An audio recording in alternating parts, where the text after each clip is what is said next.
തിരക്കേറിയ യാത്രയിൽ ഏർപ്പെട്ടിരിക്കുന്നവരും വ്യാപാര വ്യവസായ മേഖലകളിൽ കഠിനാധ്വാനം ചെയ്യുന്നവരും മറ്റ് മാതാപിതാക്കൾ, നിയമപാലകർ, ഓട്ടോറിക്ഷ, മറ്റ് ടാക്സി ഡ്രൈവേഴ്സ് എല്ലാവർക്കും ഞങ്ങളുടെ സ്നേഹ വന്ദനം.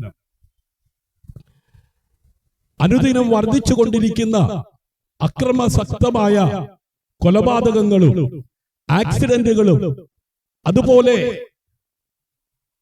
മനുഷ്യനെ വളരെ വേദനിപ്പിച്ചുകൊണ്ടിരിക്കുന്ന, മനുഷ്യനെ കരയിപ്പിച്ചുകൊണ്ടിരിക്കുന്ന നിരവധി പ്രശ്നങ്ങൾ അരങ്ങേറിക്കൊണ്ടിരിക്കുന്ന ഈ കാലയളവിൽ കേരളത്തിലെ 14 ജില്ലയിലൂടെ സ്നേഹത്തിന്റെയും ശാന്തിയുടെയും സമാധാനത്തിന്റെയും സന്ദേശം നൽകിക്കൊണ്ട് പാലക്കാട് നിന്ന് ആരംഭിച്ച വാഹനയാത്രയാണ് ഈ കോവളം ജംഗ്ഷനിലെത്തിയിരിക്കുന്നത്. പ്രിയരെ, ഒരു നിമിഷം നിൽക്കുവാൻ ബുദ്ധിമുട്ടുള്ള സമയമാണിത്. വിനോദം കാണുന്നവർ, ജോലി കഴിഞ്ഞ് ക്ഷീണിച്ചവർ, തിരക്കേറിയ യാത്രയിൽ ഏർപ്പെട്ടിരിക്കുന്നവർ, ഇതെല്ലാം കഴിഞ്ഞാൽ എന്ത് എന്ന ചോദ്യം ശക്തമായി ഓരോരുത്തരുടെയും ഹൃദയത്തിൽ ഉൾത്തെരിഞ്ഞുകൊണ്ടിരിക്കുന്ന ഈ സമയത്താണ് കടലിന്റെ തിരമാലകൾ പോലെ ആനന്ദം അതുപോലെ തന്നെ ദുഃഖവും മനുഷ്യ ജീവിതത്തിൽ കടന്നു വരുന്നത്. പ്രിയരെ, ജീവിതം ഒരു അഭിനയമോ അനുഭവമോ എന്ന ചോദ്യത്തോടു കൂടെ ഞങ്ങൾ ആരംഭിക്കട്ടെ. നിങ്ങളുടെ പ്രശ്നം എന്തുമാകട്ടെ, നിങ്ങളുടെ പ്രശ്നത്തിന് പരിഹാരം, ശാശ്വതമായ പരിഹാരം എങ്ങനെ നമുക്ക് നേടിയെടുക്കുവാൻ കഴിയും? മദ്യപാനം പരിഹാരമല്ല, ലഹരി പദാർത്ഥങ്ങൾ പരിഹാരമല്ല, ആത്മഹത്യ പരിഹാരമല്ല, കൊലപാതകം പരിഹാരമല്ല, ഒളിച്ചോട്ടം പരിഹാരമല്ല. പിന്നെ നാം ഇന്ന് അഭിമുഖീകരിച്ചു കൊണ്ടിരിക്കുന്ന പ്രശ്നങ്ങൾക്ക് ശാശ്വതമായ പരിഹാരം ചില ഗാനങ്ങളിലൂടെ, ചില ആക്ഷൻ സോങ്ങുകളിലൂടെ, ചില സന്ദേശത്തിലൂടെ ഈ ദേശത്ത് പങ്കുവെച്ച് ഞങ്ങളുടെ യാത്ര തുടരുവാൻ ആരംഭിക്കുകയാണ്. നിങ്ങളുടെ വിലപ്പെട്ട അല്പസമയം ഈ ശബ്ദപരിധിയിലേക്ക് സ്വാഗതം ചെയ്തുകൊണ്ട് ജീവിതം അഭിനയമോ അനുഭവമോ എന്ന ചോദ്യത്തോടുകൂടെ ആരംഭിക്കുന്നു. ഇപ്പോൾ ഞങ്ങളുടെ കൂടെയുള്ള കുഞ്ഞുങ്ങൾ മനോഹരമായ ഒരു ആക്ഷൻ സോങ് നിങ്ങൾക്കായി ചെയ്യുന്നതായിരിക്കും.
യേശുവിനായെന്നും ജീവിച്ചിടാം. നിത്യതയെ ലക്ഷ്യമാക്കി ഓട്ടമോടിടാം. രക്ഷയെന്ന ബോട്ടിലേറി സ്വർഗ്ഗെ പോയിടാം. നിത്യതയെ ലക്ഷ്യമാക്കി ഓട്ടമോടിടാം. രക്ഷയെന്ന ബോട്ടിലേറി സ്വർഗ്ഗെ പോയിടാം. താളം കൊട്ടി പാട്ടുപാടാം നീയും പോരുന്നു കുഞ്ഞെ. താളം കൊട്ടി പാട്ടുപാടാം നീയും പോരുന്നു. താളം കൊട്ടി പാട്ടുപാടാം നീയും പോരുന്നു കുഞ്ഞെ. താളം കൊട്ടി പാട്ടുപാടാം നീയും പോരുന്നു.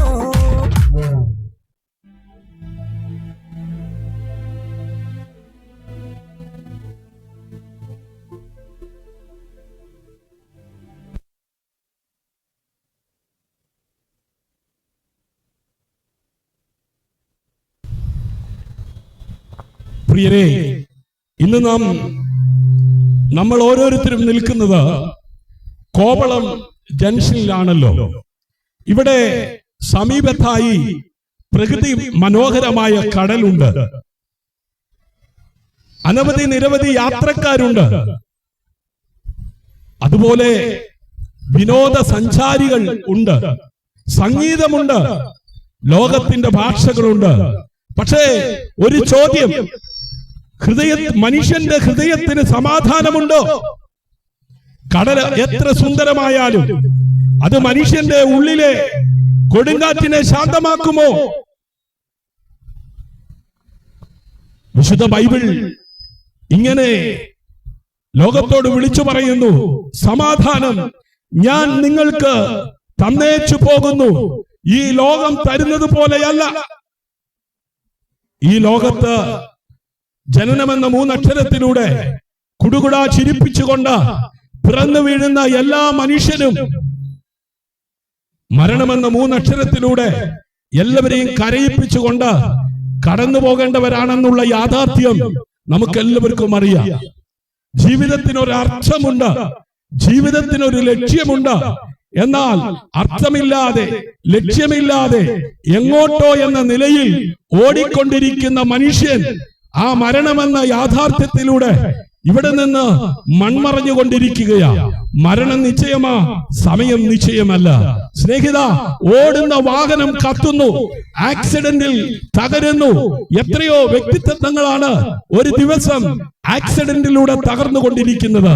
സുബോധത്തോടെ ലക്ഷ്യബോധത്തോടെ ഡ്രൈവ് ചെയ്തു പോകുന്ന വ്യക്തി ജീവിതങ്ങളെ മദ്യലഹരിയിൽ വാഹനം ഓടിച്ച് സുബോധം നഷ്ടപ്പെട്ടു വരുന്ന വ്യക്തികൾ മുഖാന്തരം എത്രയോ പ്രിയപ്പെട്ടവരാണ് നമ്മുടെ ഭവനത്തിൽ നിന്ന് ഇല്ലാതായിക്കൊണ്ടിരിക്കുന്നത്. കൂടുമ്പോൾ ഇമ്പമുള്ള സ്വർഗമായി ഓരോ ഭവനങ്ങളും ആയിരിക്കണമെന്നുള്ള സദുദ്ദേശത്തോടെ ഈ ഭൂമിയിൽ മനുഷ്യനെ ആക്കിവെച്ച സർവശക്തനായ ദൈവം നോക്കുമ്പോൾ ഓരോ ഭവനങ്ങളും നരകതുല്യമായി മാറിക്കൊണ്ടിരിക്കുകയല്ലേ. ഇന്ന് കോവളം ജംഗ്ഷനിൽ ഈ സമാധാനത്തിന്റെ സന്ദേശമാണ് നിങ്ങളുടെ കാതുകളിൽ മുഴങ്ങിക്കൊണ്ടിരിക്കുന്നത്. കോവളം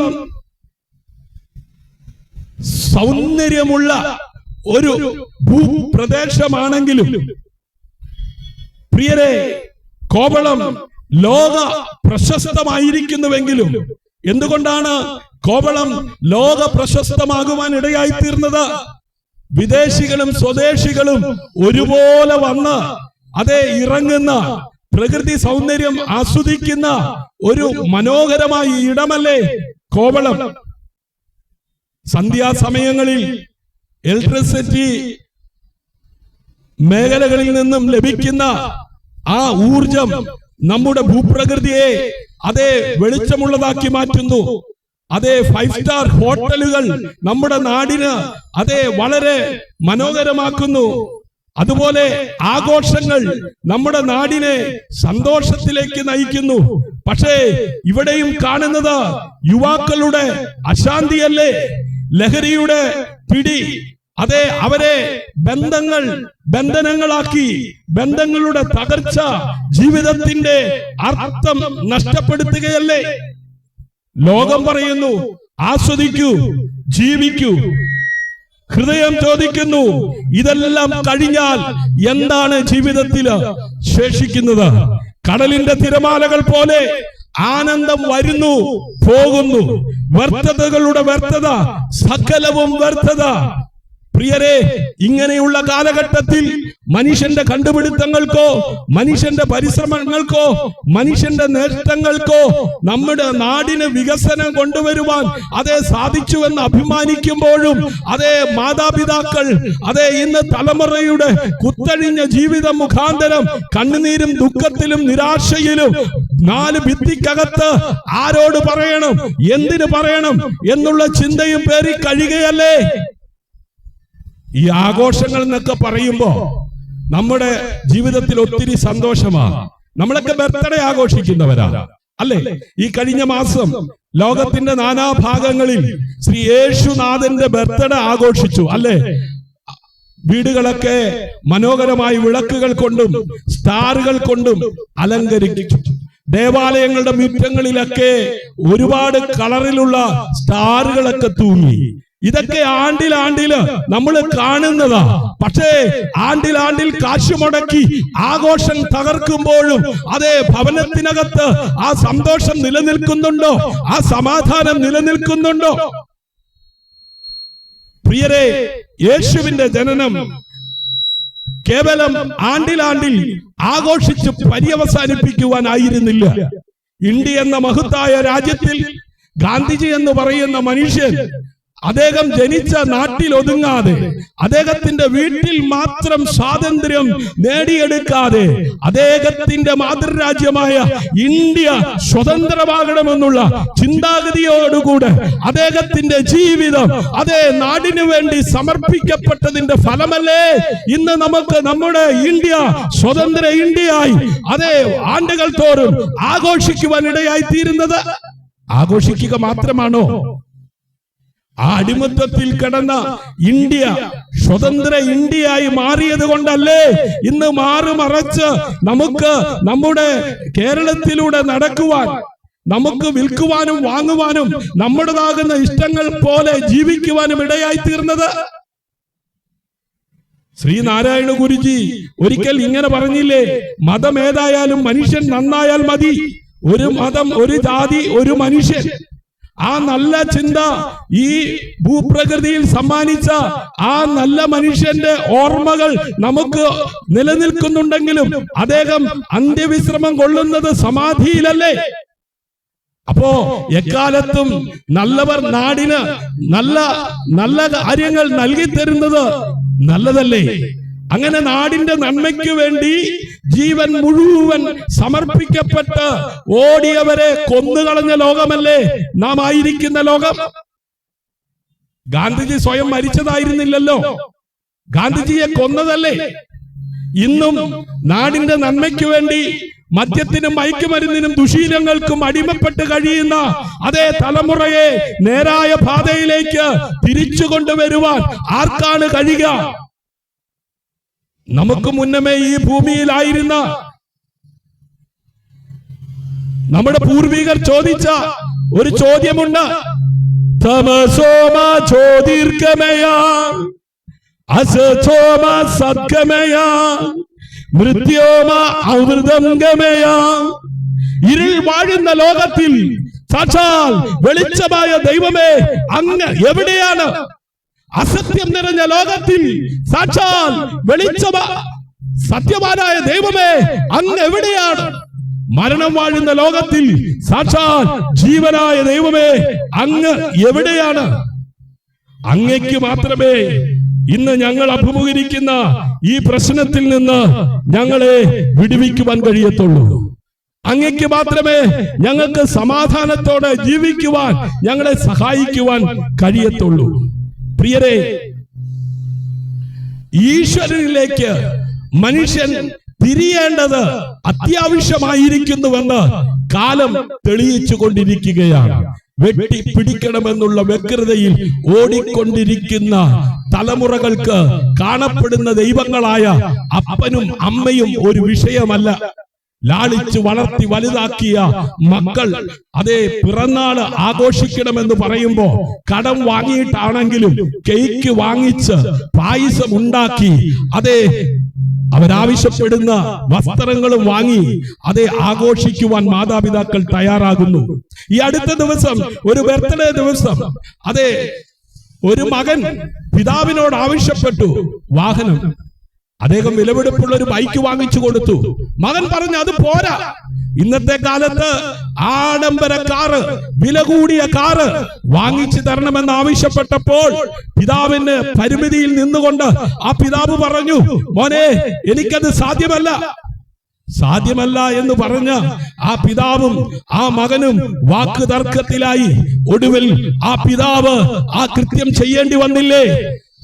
ആ മകനെ കമ്പിപ്പാര കൊണ്ട് അടിച്ച് അതെ കൊല്ലുവാൻ തക്കവണ്ണം ഇടയായി. ആ വാർത്ത കേട്ട് ഞെട്ടിയില്ലേ ഞാനും നിങ്ങളും? ആ വേദന മറയും മുമ്പ് അടുത്ത ദിവസം ഒരു കുടുംബത്തിലുണ്ടായ സംഭവം നമ്മൾ കേട്ടില്ലേ, നമ്മൾ വായിച്ചില്ലേ? നിയമ വിദ്യാർത്ഥിയായ നാളെ അനേകരുടെ പ്രശ്നങ്ങൾ പരിഹരിക്കേണ്ട ഒരു അഡ്വക്കറ്റായ ഒരു യുവാവ് കുടുംബത്തിലെ സാമ്പത്തിക പ്രശ്നങ്ങൾ ചൊല്ലി വാക്കുതർക്കമുണ്ടായി.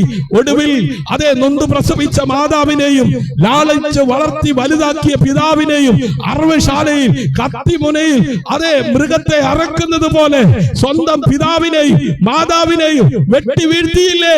ആ പിതാവ് ഈ ലോകത്തിൽ നിന്ന് മാറ്റപ്പെട്ടില്ലേ? നാളെയുടെ സ്വപ്നങ്ങളായ തലമുറ, നാളെയുടെ നന്മകളായ തലമുറ എന്തുകൊണ്ട് ഇങ്ങനെ അധപ്പതിച്ച് മൃഗത്തോളം സമാനമായി പോയി? വിദ്യാലയങ്ങളോ വിദ്യാഭ്യാസങ്ങളോ മതമോ രാഷ്ട്രീയമോ കണ്ടുപിടുത്തങ്ങളോ ശാസ്ത്രമോ പുരോഗമനങ്ങളോ ഇല്ലാത്തത് കൊണ്ടാണോ എല്ലാം അതെ കൈവരിച്ചുവെന്ന് നാം അവകാശപ്പെടുമ്പോഴും നമ്മുടെ തലമുറ എന്തേ നശിച്ചുകൊണ്ടിരിക്കുന്നു? ആർക്കാണ് അവരെ തിരിച്ചു കൊണ്ടുവരുവാൻ കഴിയുക? ആർക്കാണ് അവരെ നേരെ നയിക്കുവാൻ കഴിയുക? ഇങ്ങനെയുള്ള ഒരു കാലഘട്ടത്തിലായിരുന്നു നോഗ എന്ന് പറയുന്ന മനുഷ്യൻ ജനിച്ചിരുന്നത്. ആ നോഗയ്ക്ക് ദൈവത്തിന്റെ കൃപ ലഭിച്ചു എന്ന്. ആ നോഗ ഇതുപോലെ തെരുവിൽ നിന്ന് പ്രസംഗിച്ചു. മനുഷ്യന്റെ ഹൃദയത്തിന്റെ ദുഷ്ടത വലിയതെന്ന് ദൈവം കണ്ടു. അതുകൊണ്ട് ഈ ലോകത്തെ നശിപ്പിക്കുവാൻ ദൈവം ആഗ്രഹിക്കുന്നു. ഈ ലോകം നശിക്കുവാൻ പോകുകയാ, ഒരു ന്യായവിധി വരാൻ പോകുകയാ. പ്രിയരെ, നോഗയെ കളിയാക്കിയവരുണ്ട്, നോഗയുടെ പ്രസംഗം സ്വീകരിക്കാത്തവരുണ്ട്. ഇതുപോലെയുള്ള പ്രശ്നകലുഷിതമായ ഈ ഭൂമിയിലായിരിക്കുന്ന മനുഷ്യൻ എന്തുകൊണ്ട് ഇങ്ങനെ ആയി എന്ന് വിശുദ്ധ ബൈബിൾ പറയുന്നു. പാപമാണ് സകലത്തിന്റെയും കാരണം. പ്രിയരെ, എന്താണ് പാപം? ചെയ്യരുതെന്ന് പറയുന്ന കാര്യം ചെയ്യുന്നതും ചെയ്യേണ്ട കാര്യം ചെയ്യാതിരിക്കുന്നതും പാപമാ. കാണപ്പെടുന്ന ദൈവങ്ങളായ ഈശ്വരന്മാരായ അപ്പനും അമ്മയും തലമുറയോട് മക്കളെ അത് ചെയ്യരുത്, ചെയ്താൽ എന്ത് ചെയ്യും? മക്കൾ അപ്പനമ്മമാരെ ധിക്കരിച്ച് അവരെ മറച്ച് പല കാര്യങ്ങളും ചെയ്ത് അവർ തകർന്നുകൊണ്ടിരിക്കുന്ന ഒരു കാലയളവിലൂടെയല്ലേ ഞാനും നിങ്ങൾ ഓടിക്കൊണ്ടിരിക്കുന്നത്? ഓട്ടത്തിൽ അനേകര് തകർന്നുകൊണ്ടിരിക്കുകയല്ലേ? മരണമെന്ന യാഥാർത്ഥ്യം ജീവിതത്തിൽ സംഭവിച്ച എല്ലാം തീരുമെന്ന് ചിന്തിച്ച് ചിലര് പ്രശ്നങ്ങളെ മറികടക്കാൻ കൊലപാതകം ചെയ്യുന്നു. അപ്പനാണ് തടസ്സം, അമ്മയാണ് തടസ്സം, കാമുകനാണ് കാമുകയാണ്, അല്ല ഭാര്യയാണ് ഭർത്താവാണ്, അയൽപക്കംകാരാണ്, അല്ല നേതാവാണ്, അണികളാണ്. അതെ, പ്രായം നോക്കാതെ, വർഗം നോക്കാതെ, ലിംഗം നോക്കാതെ കൊലപാതകങ്ങൾ അരകേറിക്കൊണ്ടിരിക്കുകയല്ലേ? ആത്മഹത്യ വർദ്ധിച്ചുകൊണ്ടിരിക്കുകയല്ലേ? ലഹരി പദാർത്ഥങ്ങളുടെ ഉപയോഗം വർദ്ധിച്ചുകൊണ്ടിരിക്കുകയല്ലേ? പ്രിയരെ, ഇതൊന്നും അഭിമുഖീകരിക്കുന്ന പ്രശ്നത്തിന് പരിഹാരമല്ല. ഇങ്ങനെ ആയിരിക്കുന്ന ഈ ഭൂമിയിൽ ഞാനാണ് വെളിച്ചം, ഞാനാണ് സത്യം, ഞാനാണ് വഴി, ഞാനാണ് ജീവൻ എന്ന് അവകാശപ്പെട്ടുകൊണ്ട് ഇന്നേക്ക് 2025 വർഷങ്ങൾക്കപ്പുറം ലോകത്തിന്റെ മധ്യസ്ഥാനമായ പാലസ്തീനായിൽ ഒരുവൻ ജനിച്ചു. അവന്റെ പേരത്രേ യേശു. ഈ കഴിഞ്ഞ ഡിസംബർ 25-ാം തീയതി ആ യേശുവിന്റെ ജനനം ഈ ലോകത്ത് അനേകർ ആഘോഷിക്കുകയുണ്ടായി. പ്രിയരെ, ഞാനൊരു മതത്തിന്റെ പ്രഭാഷകനല്ല. അതെ, ക്രിസ്മസ് എന്താണ്? ആണ്ടിലാണ്ടിൽ ആഘോഷിച്ച് പര്യവസാനിപ്പിക്കാനുള്ളതാണോ ക്രിസ്മസ്? ഒരിക്കലുമല്ല. ഒരിക്കൽ ഈ ഭൂമിയിൽ ജനിച്ച ക്രിസ്തു ആണ്ടിലാണ്ടിൽ എവിടെയും ജനിക്കുന്നില്ല. നമ്മുടെ വീട്ടില് നമ്മളൊക്കെ ജനിച്ചു, ആണ്ടിലാണ്ടിൽ കേക്ക് മുറിക്കാറുണ്ട്, ആണ്ടിലാണ്ടിൽ ആഘോഷിക്കാറുണ്ട്. പക്ഷേ ആരുടെയും മോഡൽ ഉണ്ടാക്കി എവിടെയും കൊണ്ട് എന്ത് ചെയ്യാറില്ല, വെക്കാറില്ല. എന്താ കാര്യം? ഒരിക്കലേ ജനിച്ചിട്ടുള്ളൂ, അല്ലേ? അതുപോലെ യേശു ഈ ഭൂമിയിൽ ഒരിക്കലായി ജനിച്ചു. എന്തിനു വേണ്ടി? ആർക്കു വേണ്ടി? അതേ, പാപം ചെയ്ത് ദൈവത്തിൽ നകന്നുപോയ മനുഷ്യൻ കഷ്ടതയും തകർച്ചയും കണ്ണുനീരും ആദ്യത്തെ കൊലപാതക കുറ്റത്തിന് അതേ സാക്ഷികളായി വേണ്ടി വന്ന ഒരു മാതാവുണ്ട്, ഒരു പിതാവുണ്ട്. ആ മാതാവിന്റെ പേര് ഹവ്വ എന്ന, ആ പിതാവിന്റെ പേര് ആദാം എന്ന. ആ വീട്ടിൽ 2 മക്കളുണ്ടായിരുന്നു. അതേ, മൂത്തവനെ ഇളയവനെ വയലിലേക്ക് കൂട്ടിക്കൊണ്ടുപോയി അവന്റെ തലക്കടിച്ച് കൊന്നുകളഞ്ഞെന്ന് വിശുദ്ധ ബൈബിൾ പറയുന്നത്. നോക്കണേ, ദൈവമുള്ള ഭവനം, ദൈവവുമായിട്ട് അഭേദ്യ ബന്ധമുള്ള ഭവനം, ആ ഭവനം സ്വർഗതുല്യമായി ജീവിക്കുവാൻ ആക്കി വെച്ചെടുത്ത് ഇരുളിന്റെ മറവിൽ വ്യാപരിക്കുന്ന തിന്മയുടെ ഉറവിടമായ ആ ഇരുളിന്റെ മറവിൽ വ്യാപരിക്കുന്ന ആത്മാവ് ആ കുടുംബത്തെ വശീകരിച്ച് ഇരുളിലേക്ക് കൊണ്ടുപോയി. ഇരുളിന്റെ മറവിലാണല്ലോ പലതും സംഭവിക്കുന്നത്. അങ്ങനെ സ്വന്തം സഹോദരനെ കുറിച്ച് ചിന്തയില്ലാതെ ആ സഹോദരനെ കൊന്നുകളഞ്ഞെന്ന്. ഇന്നും അത് തന്നെയല്ലേ നടക്കുന്നത്? അതുകൊണ്ടല്ലേ മഹർഷിമാർ ചോദിച്ചത്, തമസോമ ജ്യോതിർഗമയ, ഇരുൾ വാഴുന്ന ലോകത്തിൽ, മരണം വാഴുന്ന ലോകത്തിൽ, അസത്യം നിറഞ്ഞ ലോകത്തിൽ സാക്ഷാൽ വെളിച്ചമായ ദൈവമേ അങ്ങ് എവിടെയാണ്? അങ്ങയ്ക്ക് മാത്രമേ ഞങ്ങളെ രക്ഷിക്കുവാൻ കഴിയുകയുള്ളൂ. അതുകൊണ്ടാണ് യേശു ഈ ഭൂമിയിൽ മനുഷ്യനായി ജനിപ്പാൻ തക്കവണ്ണം ഇടയായി തീർന്നത്. യേശു ജനിച്ചത് ഇതുപോലൊരു റോഡ് അരികത്താണ്. കാരണം ആ സമയത്ത് വഴിയമ്പലം എന്ന് പറയുന്ന സ്ഥലത്ത് സ്ഥലമില്ലായിരുന്നു. അങ്ങനെ റോഡ് അരികിൽ യേശു ജനിച്ചു. കിടത്തിയത് ഒരു തൊഴുത്തിൽ, അതേ പുൽത്തൊട്ടിയിലാണ്. മനുഷ്യന്റെ യഥാർത്ഥ അവസ്ഥയിലേക്ക്, അവന്റെ ദാരിദ്ര്യത്തിലേക്ക്, അവന്റെ ഒറ്റപ്പെടലിലേക്ക് അതേ ഇറങ്ങി വരുവാനാണ് യേശു തന്റെ പുത്രനായ ഈ ഭൂമിയിൽ ആ നിലയിൽ ജനിക്കുവാൻ തക്കവണ്ണം ഇടയായി തീർന്നത്. അവൻ ദരിദ്രനായി കോവളത്തിലെ സഞ്ചാരിയെയും തൊഴിലാളിയെയും യുവാവിനെയും വിദേശിയെയും സ്നേഹിക്കുവാൻ, അവനെ ആ ഇരുളിൽ നിന്ന് വെളിച്ചത്തിലേക്ക് നയിക്കുവാൻ, ലോകത്തിന്റെ വെളിച്ചമാകുന്നുവെന്ന് ഈ ലോകത്തോട് വിളിച്ചു പറഞ്ഞ് നാടെങ്ങും നന്മ ചെയ്ത് ഇരുളിലിരുന്ന ജനത്തെ വെളിച്ചത്തിലേക്ക് നയിച്ച യേശു ആരെയും വേർതിരിച്ച് കാണുന്നില്ല. അവൻ എല്ലാവർക്കും വേണ്ടിയാണ് ജനിച്ചത്. അവൻ എല്ലാവരുടെയും രക്ഷകനാണ്. പ്രിയരെ, ഇന്ന് ഇരുളിലിരിക്കുന്ന ജനം വലിയൊരു വെളിച്ചം കാണുവാൻ തക്കവണ്ണം ദൈവം ഒരുക്കിയ രക്ഷയുടെ പദ്ധതിയാണ് കർത്താവായ യേശുക്രിസ്തുവിന്റെ ഈ ഭൂമിയിലെ ജനനം കൊണ്ട് തീർന്നില്ല. യേശുവിന്റെ മരണം കടലിനേക്കാൾ ആഴമുള്ള സ്നേഹം അതെ നമ്മോട് വെളിപ്പെടുത്തുന്നതായിരുന്നു. കടൽ ആഴമുള്ളതാണ്, പക്ഷേ ക്രൂശിലെ സ്നേഹം അതെ കടലിനേക്കാൾ ആഴമുള്ളതാണ്. പ്രിയരെ, ആ ക്രൂശിൽ പിതാവായ ദൈവം തന്റെ പുത്രനെ തകർത്ത് കളയുവാൻ ഇടയായി. എന്തിനു വേണ്ടിയാണെന്നറിയാമോ? മനുഷ്യനെ ദൈവത്തിൽ നിന്ന് അകറ്റുന്ന പാപത്തിൽ നിന്നും മനുഷ്യനെ പിന്തിരിപ്പിച്ച ദൈവത്തിലേക്ക് അടുപ്പിക്കുവാൻ. ഇതിനേക്കാൾ വലിയ സ്നേഹം ഈ ലോകത്തിൽ നൽകുവാൻ മറ്റാർക്കും കഴിയുകയില്ല. പ്രിയരെ, ലോകം പറയുന്നു നീ നിനക്കായി ജീവിക്കൂ, എന്നാൽ ക്രൂശ് പറയുന്നു നിനക്കായി ഞാൻ മരിച്ചതുകൊണ്ട് നീ ഇവിടെ സമാധാനത്തോടെ സന്തോഷത്തോടെ ജീവിക്കണമെന്ന്. പാപത്തിന്റെ ശമ്പളം മരണമാ. പാപം ചെയ്യുന്ന ദേഹി മരിക്കും. മരണം കൊണ്ട് ജീവിതം അവസാനിക്കുന്നില്ല, അതിനപ്പുറം ഒരു ജീവിതമുണ്ടെന്ന് ലോകത്തിന്, മാനവകുലത്തിന് വെളിപ്പെടുത്തിയ ഏക വ്യക്തിപ്രഭ കർത്താവായ യേശുക്രിസ്തുവാണ്. പ്രിയരെ, മരണത്തിനപ്പുറം ജീവിതമുണ്ടെന്ന് എല്ലാവരും വിശ്വസിക്കുന്നു. അതുകൊണ്ടല്ലേ മരണാനന്തര ചടങ്ങുകളും ക്രിയകളും ഒക്കെ നടത്തപ്പെടുന്നത്. പ്രിയരെ, ക്രിസ്തുവിന്റെ ജീവിതം മാനവകുലത്തിനു വേണ്ടിയായിരുന്നു. അദ്ദേഹത്തിന്റെ മരണം മാനവരാശിക്ക് വേണ്ടിയായിരുന്നു. മരണത്തിനപ്പുറം ഒരു ജീവിതമുണ്ടെന്ന് വെളിപ്പെടുത്തിയത് എങ്ങനെയാണ്? മരണത്തെയും പാതാളത്തെയും അതിജീവിച്ച് മൂന്നാം നാൾ അവൻ ഉയർത്തെഴുന്നേറ്റു. കാരണം അവൻ ജനിക്കുന്നതിന് മുമ്പ് മാനവകുലത്തിന്റെ രക്ഷയ്ക്ക് വേണ്ടി ഒരുവൻ ജനിക്കുന്നത് കൊണ്ട് അവൻ യേശു എന്ന് പേരിടണം.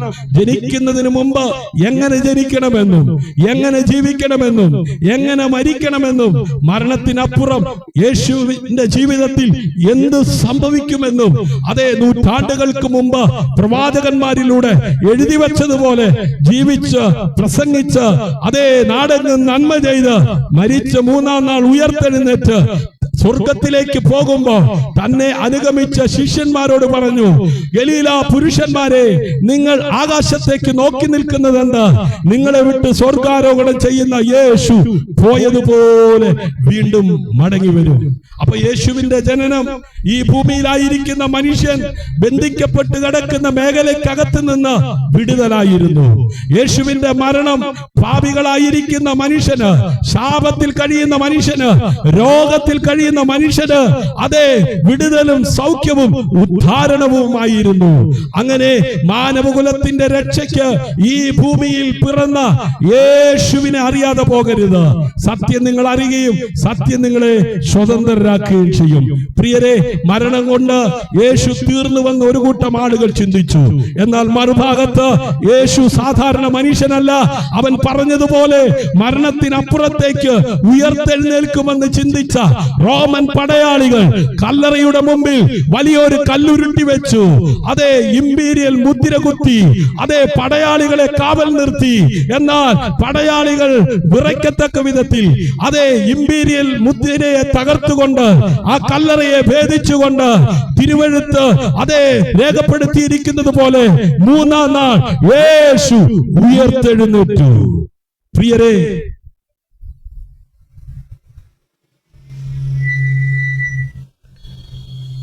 ഇന്ന് ലോകം ചരിത്രം പഠിക്കുന്ന ഓരോരുത്തർക്കും അറിയാൻ സാധിക്കും. കാലഘട്ടത്തെ AD എന്നും BC എന്നും രണ്ടായി തിരിച്ചുകൊണ്ട് ചരിത്രത്തിൽ ചരിത്ര സാക്ഷിയായി നിലകൊള്ളുന്ന വ്യക്തിത്വമാണ് യേശു. ആ യേശുവിനെ അടക്കം ചെയ്ത കല്ലറ ഇന്നും തുറക്കപ്പെട്ടിരിക്കുകയാണ്. നവോത്ഥാനത്തിനു വേണ്ടി തോക്കും ആയുധങ്ങളും വേണ്ടി പടപൊരുതി നായകന്മാർ സമൂഹത്തിന് ഒരുപാട് നല്ല കാര്യങ്ങൾ ചെയ്തിട്ടുണ്ടെങ്കിലും അവരൊക്കെ അവരുടെ കാലഘട്ടം കഴിഞ്ഞപ്പോൾ മരണമെന്ന യാഥാർത്ഥ്യത്തിലൂടെ കടന്നുപോയി അവരുടെ കല്ലറയിൽ അന്ത്യവിശ്രമം കൊള്ളുന്നു. അവരുടെ കല്ലറ ഇന്നും അടഞ്ഞു കിടക്കുന്നു. എന്നാൽ യേശുവിന്റെ കല്ലറ തുറക്കപ്പെട്ടിരിക്കുകയാണ്. അതിലൂടെ മനസ്സിലാക്കുവാൻ സാധിക്കുന്നത് എന്താണ്? യേശു സാധാരണ ഒരു മനുഷ്യനായി ജനിച്ചവനല്ല. മനുഷ്യരുടെ ഇടയിൽ ജനിച്ച യേശു എല്ലാവരിൽ നിന്നും വ്യത്യസ്തനായിരുന്നു. അവൻ നീതിമാനായിരുന്നു.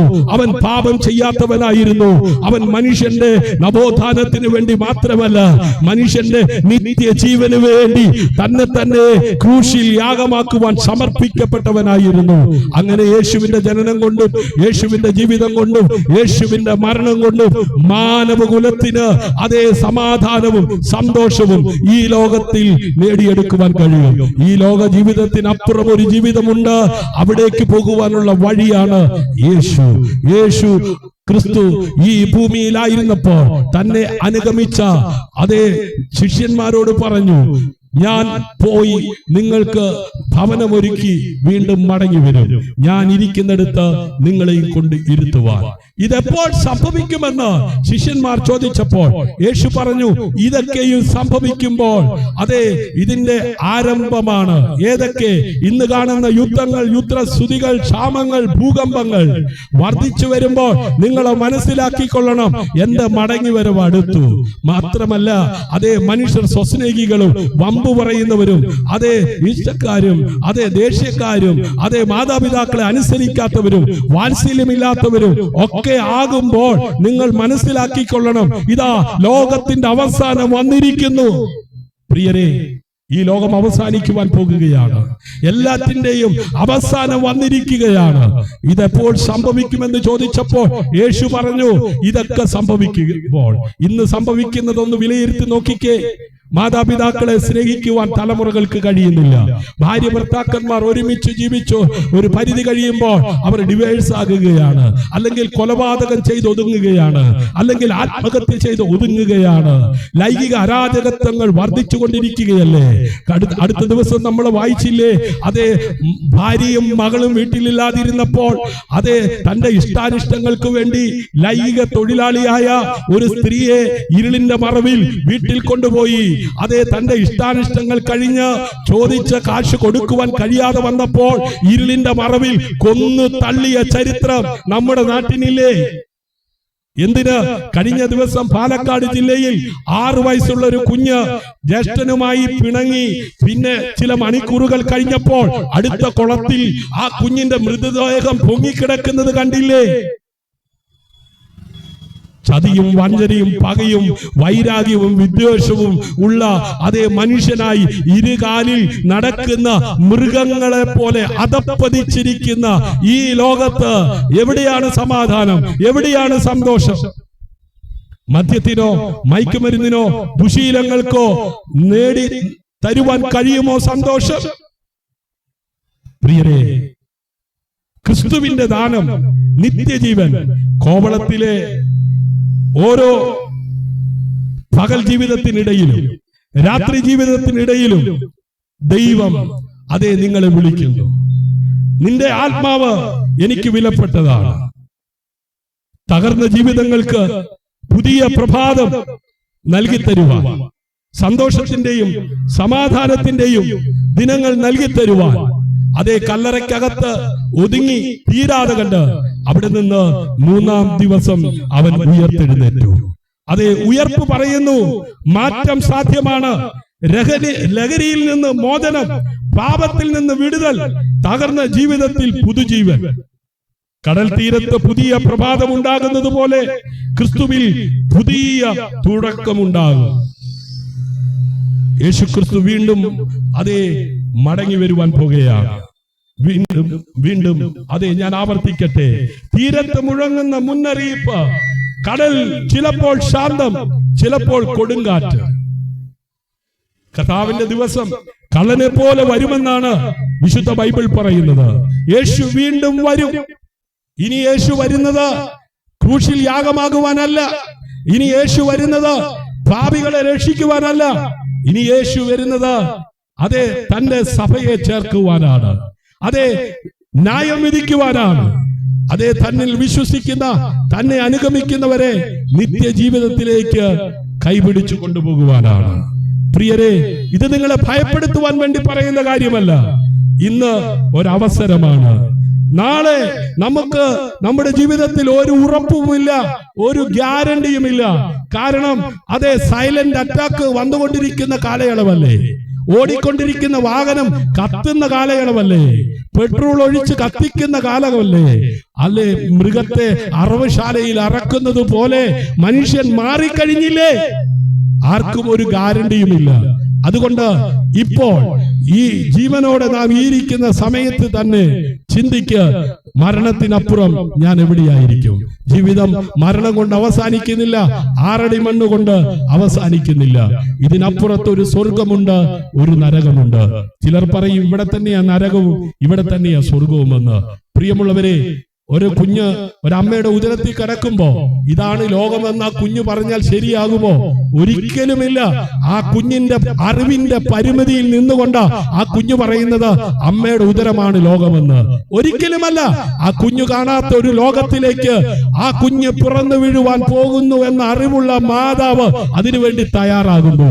ആ കുഞ്ഞ് ഈ ഭൂമിയിൽ എത്തിക്കഴിയുമ്പോ ആ കുഞ്ഞുമായി ബന്ധപ്പെട്ടവര് ആ കുഞ്ഞിനെ വളർത്തുവാനായിട്ട് ഒരുപാട് കാര്യങ്ങൾ ചെയ്യുന്നു. അതുപോലെ ഈ ലോകം ഒരുങ്ങിക്കൊണ്ടിരിക്കുകയാണ്. ഈ ലോകം തയ്യാറായിക്കൊണ്ടിരിക്കുകയാണ്. യെരുശലേം എന്ന് പറയുന്ന ഈ ഭൂമിയിലെ ഒരു ഭൂപ്രദേശം അതിനുവേണ്ടി ഒരുങ്ങിക്കഴിഞ്ഞു. പ്രിയ കോവളം ദേശനിവാസികളെ, കോവളം ജംഗ്ഷനിലായിരിക്കുന്ന പ്രിയപ്പെട്ടവരെ, യേശുവിന്റെ മടങ്ങിവരവിന് വേണ്ടി നിങ്ങൾ തയ്യാറായിട്ടുണ്ടോ? യേശുവിന്റെ മടങ്ങിവരവിന് വേണ്ടി നിങ്ങൾ ഒരുങ്ങിയിട്ടുണ്ടോ? യേശുവിന്റെ ഈ ഭൂമിയിലെ ജനനം അതേ നിന്നെ രക്ഷിക്കുവാനായിരുന്നു. നിനക്ക് സമാധാനവും സന്തോഷവും നൽകുവാനായിരുന്നു. യേശുവിന്റെ ക്രൂശിലെ മരണം പാപിയായ നിന്നെ, രോഗിയായ നിന്നെ, ശാപത്തിൽ കഴിയുന്ന നിന്നെ അത് വിടുവിക്കുവാനായിരുന്നു. എന്നാൽ ആ യേശു അതേ മൂന്നാം നാൾ ഉയർത്തെഴുന്നേറ്റത്, അതേ മരണം കൊണ്ട് ജീവിതം അവസാനിക്കുന്നില്ല. അവിടുന്ന് ഒരു ഉയർപ്പുണ്ട്. ആ ഉയർപ്പിന് ശേഷം ഒന്നെങ്കിൽ സ്വർഗത്തിൽ അല്ലെങ്കിൽ നരകത്തിൽ. അത് മരണാനന്തര ചടങ്ങുകൾ കൊണ്ട് നേടിയെടുക്കുവാൻ കഴിയുന്നതല്ല. നാം ഈ ഭൂമിയിൽ ജീവനോടായിരിക്കുമ്പോൾ അത് അറിഞ്ഞ് ജീവിച്ച് നേടിയെടുക്കേണ്ടതാണ്. നമുക്കറിയാം, SSLC പരീക്ഷ എഴുതുന്ന കുഞ്ഞുങ്ങള് പരീക്ഷയെ നേരിടുവാനായി ഒരു വർഷം അവർ സ്കൂളിൽ പോയി അധ്യാപകർ പഠിപ്പിക്കുന്ന കാര്യങ്ങൾ പഠിച്ച് അതിനുവേണ്ടി തയ്യാറാകും. അങ്ങനെ എക്സാം എഴുതി കഴിയുമ്പോഴാണ് ആ കുഞ്ഞുങ്ങൾ അതേ ജയാളിയാകുന്നത്. ഏത് എക്സാമിന് നേരിടുന്ന കുഞ്ഞുങ്ങളോട് ചോദിച്ചാൽ പറയും, അതെ ചില നാളുകൾ ഞങ്ങൾ അതിനുവേണ്ടി പ്രിപ്പയർ ആയി, ഞങ്ങൾ അതിനുവേണ്ടി തയ്യാറായി. പ്രിയരെ, ലോകം അവസാനിക്കാൻ പോകുന്നു. യേശു മടങ്ങി വരാൻ പോകുന്നു. കാലം അത് തെളിയിച്ചു കൊണ്ടിരിക്കുകയാണ്. ഇപ്പോഴാണ് സുപ്രസാദ കാലം, ഇപ്പോഴാണ് രക്ഷാ ദിവസം. ഒരുപക്ഷെ ഇനി ഈ സന്ദേശം കേൾക്കുവാൻ കഴിഞ്ഞില്ലെന്ന് വരും. പ്രിയരെ, കർത്താവ് താൻ ഗംഭീരനാദം മുഴക്കിക്കൊണ്ട് മധ്യാകാശത്തിൽ വരുമ്പോ, കാഹളം മുഴങ്ങുമ്പോ ക്രിസ്തുവിൽ മരിച്ചവർ അക്ഷയരായി ഉയർക്കും. ജീവനോട് ശേഷിക്കുന്ന നാം രൂപാന്തരം പ്രാപിക്കും. അല്ലാത്തവർ ഈ ഭൂമിയിൽ കാണും. പ്രിയരെ, ഈ ലോകത്തിന്റെ അവസാനം സംഭവിക്കുവാൻ പോകുന്ന കാര്യങ്ങളെ കുറിച്ച് വിശുദ്ധ ബൈബിൾ വളരെ വ്യക്തമായി പറയുന്നുണ്ട്. ഈ ലോകം തീക്കായി ഒരുങ്ങിക്കൊണ്ടിരിക്കുകയാണ്. നോഹയുടെ കാലത്ത് സംഭവിച്ചതുപോലെ മനുഷ്യപുത്രന്റെ നാളിലും സംഭവിക്കും. അന്ന് സകല അഹങ്കാരികളും വേരും കൊമ്പും ശേഷിക്കാതെ ദുഷ്പ്രവർത്തിക്കാരെല്ലാവരും താളടിയാകും. പ്രിയരെ, ഞാൻ ഈ സന്ദേശം ഇവിടെ പര്യവസാനിപ്പിക്കുന്നതിന് മുമ്പ് യേശുവിന്റെ ജനനത്തെ കുറിച്ച് താങ്കൾ കേട്ടിട്ടും കേൾക്കാത്തവനെ പോലെ നടക്കുന്നുവോ? യേശുവിനെ അറിഞ്ഞിട്ടും അനുസരിച്ച് ജീവിക്കാതായിരിക്കുന്നുവോ? കാലം അതിന്റെ അന്ത്യത്തിലേക്ക് നീങ്ങിക്കൊണ്ടിരിക്കുകയാണ്. യേശുവിന്റെ മടങ്ങി വരവ് അടുത്തിരിക്കുകയാണ്. ഒരു ന്യായവിധി സംഭവിക്കുവാൻ പോകുകയാണ്. എന്തുകൊണ്ടാണ് ഈ ഉച്ച ചൂടിലും ഈ തെരുവിൽ നിന്നുകൊണ്ട് ഈ സന്ദേശം പറയുവാൻ ഞാനും എന്റെ കുടുംബവും എനിക്ക് തന്ന മക്കളും തയ്യാറാകുന്നതെന്ന് ചോദിച്ചാൽ, ഈ ദേശത്ത് ജനം കൊണ്ടിരിക്കുന്ന പ്രശ്നത്തിന് പരിഹാരം ആത്മഹത്യയല്ല, കൊലപാതകമല്ല, അതേ ലഹരി പദാർത്ഥങ്ങളുടെ ഉപയോഗമല്ല, ഒളിച്ചോട്ടമല്ല. ഒരു കാലത്ത് നിങ്ങളിൽ ഒരുവനെ പോലെ കേരളത്തിലെ 14 ജില്ലയിൽ കലാപങ്ങളുടെ ഭൂമി എന്നറിയപ്പെടുന്ന കണ്ണൂരിന്റെ വിരിമാർവിൽ ഒരു കൊച്ചു ഗ്രാമത്തിൽ ജനിച്ചു വളർത്തപ്പെട്ട എന്റെ ജീവിതത്തിൽ അതേ സമാധാനവും സന്തോഷവും ഇല്ലാതിരുന്ന ഒരു കാലമുണ്ടായിരുന്നു. നാടിനും വീടിനും നാട്ടാർക്കും മാതാപിതാക്കൾക്കും സഹോദരങ്ങൾക്കും തലവേദനയായ, പേടി സ്വപ്നമായ ഒരു വ്യക്തിയായിരുന്നു ഞാൻ. കാരണം മദ്യം കഴിച്ചു, സുബോധം നഷ്ടപ്പെട്ട്, കഞ്ചാവ് വലിച്ച്, അതേ കടാരയുമായി അതേ എതിരെ വരുന്നവരെ കുത്തി വീഴ്ത്തുവാൻ അതേ ധൈര്യമുള്ളവനെന്ന് അതേ നടിച്ച് നടന്ന ഒരു കാലമുണ്ടായിരുന്നു. ഒരു പ്രാകൃതനെ പോലെ മുടി നീട്ടി ആർക്കും അതേ കണ്ടാൽ ഒരു വിരൂപനായി തോന്നുന്ന ഒരു വ്യക്തിത്വത്തിന് ഉടമയായ ഒരു അനുഭവം എന്റെ ജീവിതത്തിൽ ഉണ്ടായിരുന്നു. എന്നാൽ ഇതുപോലെ കേട്ട ഒരു സന്ദേശമാണ് എന്നെ നല്ല ഒരു വ്യക്തിയാക്കി മാറ്റിയത്, ഒരു നല്ല വ്യക്തിത്വത്തിന് ഉടമയാക്കി മാറ്റിയത്. അതേ വീടിനും നാടിനും മാതാപിതാക്കൾക്കും കൊള്ളാവുന്ന ഒരു മനുഷ്യനാക്കി മാറ്റിയത്, നരഭോജിയെ നരസ്നേഹിയാക്കി മാറ്റിയ സന്ദേശം എന്നെയും അതേ മാറ്റുവാനിടയായി. ഇന്ന് നല്ലൊരു ഭർത്താവായി, നല്ലൊരു പിതാവായി, നല്ല ഒരു അമ്മായിപ്പനായി, നല്ല ഒരു പൗരനായി, നല്ല ഒരു മകനായി ആമേൻ ജീവിക്കുവാൻ എനിക്കിടയായി തീർന്നത് ഈ സന്ദേശം എന്നെ സ്വാധീനിച്ചതുകൊണ്ടാണ്. ഞാൻ പണം കൊടുത്തില്ല, ഞാൻ എവിടെയും പോയില്ല. ഞാനായിരുന്ന ഇടത്തിരുന്ന് ആ സന്ദേശം കേട്ടപ്പോൾ എനിക്കൊരു കാര്യം മനസ്സിലായി. എന്നെ ഈ നിലയിലാക്കി തീർത്ത ഇരുളിന്റെ മറവിൽ വ്യാപരിക്കുന്ന ആ പൈശാചികമായ ആ ബന്ധനത്തിൽ അകത്ത് നിന്ന് ഉലകത്തിൽ ആർക്കും എന്നെ മോചിപ്പിക്കുവാൻ കഴിഞ്ഞില്ല. എന്നാൽ ഇരുളിന്റെ ബന്ധനത്തിൽ നിന്ന് വെളിച്ചത്തിലേക്ക് എന്നെ നയിപ്പാൻ ഉലകത്തിൽ ജനിച്ചവനാണ് യേശു. ആ യേശു എന്നോട് പണം ചോദിച്ചില്ല, എന്റെ ഹൃദയം ചോദിച്ചു. ഞാൻ നിന്റെ ഹൃദയത്തിൽ വസിക്കുവാൻ ആഗ്രഹിക്കുകയാണ്. മനുഷ്യനെ സ്നേഹിക്കുവാനും മനുഷ്യനെ മനുഷ്യനായി കാണുവാനും എന്നെ പഠിപ്പിച്ച ഒരു മാതൃക പുരുഷനാണ് യേശു. ആ യേശുവിനു വേണ്ടി ഞാൻ എന്റെ ജീവിതം സമർപ്പിച്ചു. എന്റെ ജീവിതം മാറുവാനിടയായി. ഇന്ന് മാറ്റങ്ങളുടെ ലോകമാ, മാറിക്കൊണ്ടിരിക്കുന്നു, പുരോഗമനം അതെ വന്നുകൊണ്ടിരിക്കുന്നു. മനുഷ്യ, നിന്റെ ജീവിതത്തിൽ നിന്റെ സ്വഭാവത്തിന് മാറ്റം വന്നിട്ടുണ്ടോ? നിന്റെ മാതാവിനെ മാതാവായി, നിന്റെ പിതാവിനെ പിതാവായി ബഹുമാനിക്കുവാൻ കഴിയുന്നുണ്ടോ? നിന്റെ ഭർത്താവിനെ ആദരിക്കുവാൻ കഴിയുന്നുണ്ടോ? നിന്റെ ഭാര്യയെ സ്നേഹിക്കുവാൻ കഴിയുന്നുണ്ടോ? നിന്റെ തലമുറയെ അതെ സ്നേഹിക്കുവാൻ കഴിയുന്നുണ്ടോ? പരസ്പരം സ്നേഹിക്കുവാൻ കഴിയാതെ മൃഗത്തെ പോലെ അധപ്പതിച്ചു കൊണ്ടിരിക്കുന്ന ഈ കാലയളവിൽ വിശുദ്ധ ബൈബിൾ പറയുന്നു, മാനത്തോടിരിക്കുന്ന മനുഷ്യൻ വിവേകഹീനനായ അവൻ നശിച്ചു പോകുന്ന മൃഗത്തിന് സമമത്രേ. ഇന്നത്തെ നമ്മുടെ നാടിന് നല്ല ഭരണ സംവിധാനമുണ്ട്, നല്ല നിയമപാലകരുണ്ട്, പോലീസ് അധികാരികളുണ്ട്. അവർക്ക് പോലും പരിഹരിക്കപ്പെടുവാൻ കഴിയാത്ത നിലകളിൽ അതെ നമ്മുടെ തലമുറ മാറിക്കഴിഞ്ഞു. പ്രിയരെ, എന്തുകൊണ്ടാണ് നമ്മുടെ തലമുറ ഇങ്ങനെ നശിക്കുവാൻ കാരണം? കണ്ടുപിടുത്തങ്ങളോ മറ്റ് ബോധവൽക്കരണ ക്ലാസുകളോ സെമിനാറുകളോ നല്ല ഭരണ സംവിധാനങ്ങളോ സ്കൂളുകളോ കലാലയങ്ങളോ നമുക്കില്ലാത്തത് കൊണ്ടാണോ? എല്ലാം ഉണ്ടെങ്കിലും നമ്മുടെ തലമുറയെ മാത്രമല്ല, കുടുംബങ്ങളെ, മനുഷ്യനെ അതെ മയക്കിക്കൊണ്ടിരിക്കുന്ന ആ ഇരുളിന്റെ അകത്ത് നിന്ന്, ആ തിന്മയുടെ ശക്തിക്കകത്ത് നിന്ന് മനുഷ്യനെ നന്മയിലേക്ക് നയിക്കുവാൻ കഴിയുന്ന സർവേശ്വരനായ ദൈവവുമായിട്ടുള്ള ബന്ധം ഇന്നത്തെ തലമുറയ്ക്ക് ഇല്ലാത്തത് കൊണ്ടാണ് ഇത്രമാത്രം തലമുറ നാടിനും സമൂഹത്തിനും അതെ മാതാപിതാക്കൾക്കും അതെ പേടി സ്വപ്നമായി കൊണ്ടിരിക്കുന്നത്. നമുക്ക് ഒരുമിച്ച് പൂർവികർ ചോദിച്ച ചോദ്യം ആവർത്തിച്ച് ചോദിക്കാം. തപസോമ ജ്യോതിർഗമയ. ഇരുൾ വാഴുന്ന ലോകത്തിൽ സാക്ഷാൽ വെളിച്ചമായ ദൈവമേ അങ്ങ് എവിടെയാണ്? അസതോമ സദ്ഗമയ. അസത്യം നിറഞ്ഞ ലോകത്തിൽ സാക്ഷാൽ സത്യവാനായ ദൈവമേ അങ്ങ് എവിടെയാണ്? മൃത്യോമ അമൃതംഗമയ.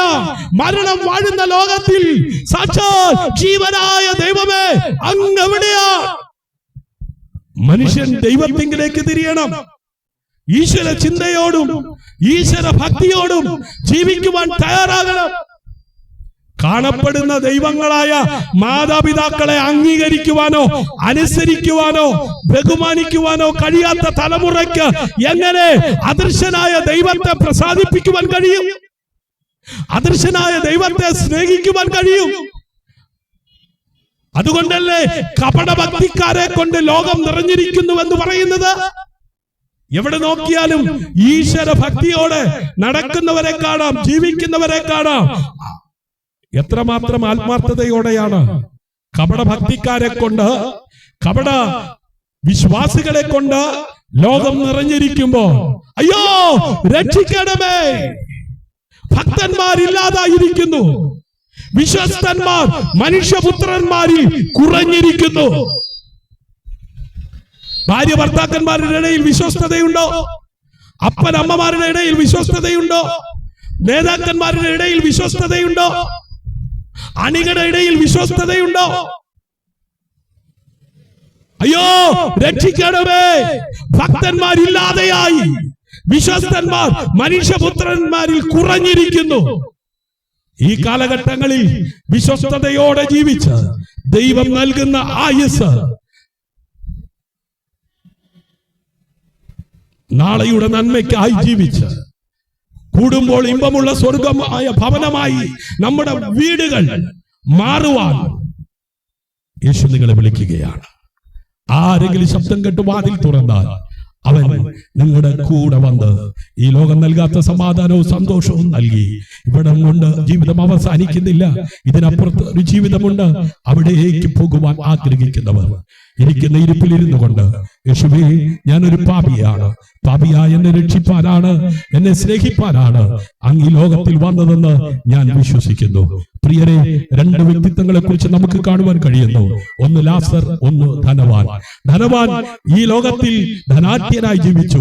അവൻ ആഡംബര കാറുണ്ടായിരുന്നു, അവന് ആഡംബര ഭവനമുണ്ടായിരുന്നു, അവന്റെ സുഹൃത്തുക്കളൊക്കെ ആ നിലയിലുള്ളവനായിരുന്നു. ഒരു ദിവസം എല്ലാവരെയും സന്തോഷിപ്പിച്ച ആ ധനവാൻ മരണമെന്ന യാഥാർത്ഥ്യത്തിലൂടെ എല്ലാവരെയും കരയിപ്പിച്ച് കടന്നുപോയി. അദ്ദേഹത്തിന്റെ ആ മരണ വീട്ടിൽ അതേ വിലാപയാത്രയ്ക്ക് വേണ്ടി ഉന്നതന്മാർ, വാർഡ് മെമ്പർ, പഞ്ചായത്ത് പ്രസിഡന്റ്, അതേ കലക്ടർ, അതേ സമൂഹത്തിലെ ഉന്നതന്മാരായ ഒത്തിരി ആൾക്കാർ ആ വീട്ടിൽ വന്നു. ആ റോഡിലൂടെ ആ വിലാപയാത്രയുമായി പോകുവാൻ, ആ ബോഡിയെ അനുഗമിക്കാൻ ഒത്തിരി നാട്ടിലെ നല്ലവരുണ്ടായിരുന്നു. 4 പേർ കൂടുന്ന കവലകളിലൊക്കെ ആ ധനവാന്റെ ഫ്ലെക്സ് ബോർഡ് കാണുവാൻ കഴിഞ്ഞു.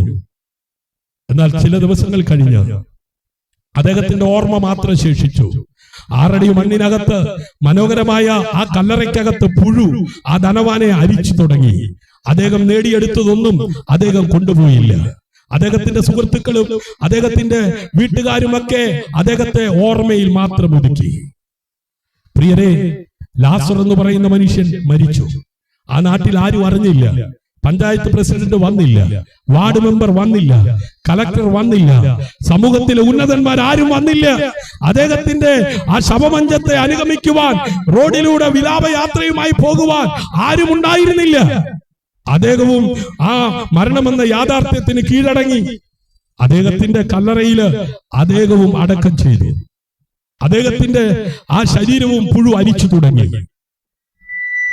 എന്നാൽ നാളുകൾ കഴിഞ്ഞപ്പോ ഈ ധനവാൻ ഒരു കാഴ്ച കാണുകയാണ്. സ്വർഗത്തിൽ അബ്രഹാം എന്ന് പറയുന്ന പിതാവിന്റെ മടിയിൽ ലാസർ ഇരിക്കുകയാണ്.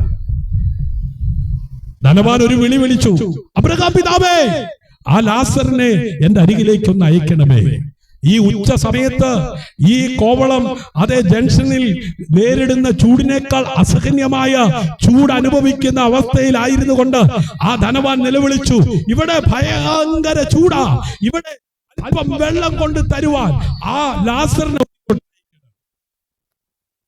പറഞ്ഞു, ഇവിടെ നിന്ന് ആർക്കും അവിടേക്ക് വരുവാൻ കഴിയത്തില്ല, അവിടെ നിന്ന് ആർക്കും ഇവിടേക്ക് വരുവാൻ കഴിയത്തില്ല. വീണ്ടും ധനവാൻ നിലവിളിച്ചു, അബ്രഹാം പിതാവേ, കഴിയുമെങ്കിൽ എന്റെ ഭാര്യയുടെ അടുത്തേക്ക്, എന്റെ മക്കളുടെ അടുത്തേക്ക്, എന്റെ കൂടപ്പുറപ്പിന്റെ അടുത്തേക്ക്, എന്റെ നാട്ടിലേക്ക് ഈ ലാസറിനെ ഒന്ന് അയക്കണം. എന്തിനാ? ഞാൻ എത്തപ്പെട്ടെടുത്ത് അവിടെ എത്തപ്പെടാതിരിക്കാൻ, ലാസർ എത്തിയെടുത്ത് അവരെത്തുവാൻ ഈ സന്ദേശം അവരെ ഒന്ന് അറിയിക്കണം. അബ്രഹാം പിതാവ് പറഞ്ഞു, ഇവിടുന്ന് ആർക്കും ഇനി ഭൂമിയിലേക്ക് പോകാൻ പറ്റത്തില്ല. അതുകൊണ്ട് ഈ സന്ദേശം പറയുന്ന ആളുകൾ അവിടെയുണ്ട്.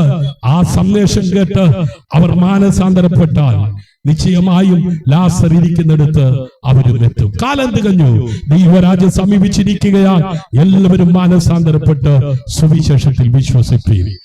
പ്രിയരെ, ഈ സന്ദേശമാണ് ഈ ഉച്ച സമയത്ത് ഈ കോവളത്ത് ഞങ്ങൾ ഗാനത്തിലൂടെ, ആക്ഷൻ സോങ്ങിലൂടെ, ഈ സന്ദേശത്തിലൂടെ നിങ്ങളോട് പങ്കുവെക്കുവാനിടയായി തീർന്നത്.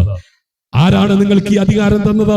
ആരാണ് നിങ്ങൾ ഇങ്ങനെ പോയി പറയുവാൻ പറഞ്ഞതെന്ന് ചോദിച്ചാൽ ഞങ്ങൾ പറയട്ടെ, ഈ ഭൂമിയിൽ 2025 വർഷങ്ങൾക്കപ്പുറം ലോകത്തിന്റെ മധ്യസ്ഥാനമായ പാലസ്തീനായിൽ ജനിച്ച യേശു കടൽക്കരയിൽ അതേ മത്സ്യബന്ധനത്തിൽ ഏർപ്പെട്ടുകൊണ്ടിരുന്ന പത്രോസ് എന്ന് പറയുന്ന മനുഷ്യനെ വിളിച്ചു.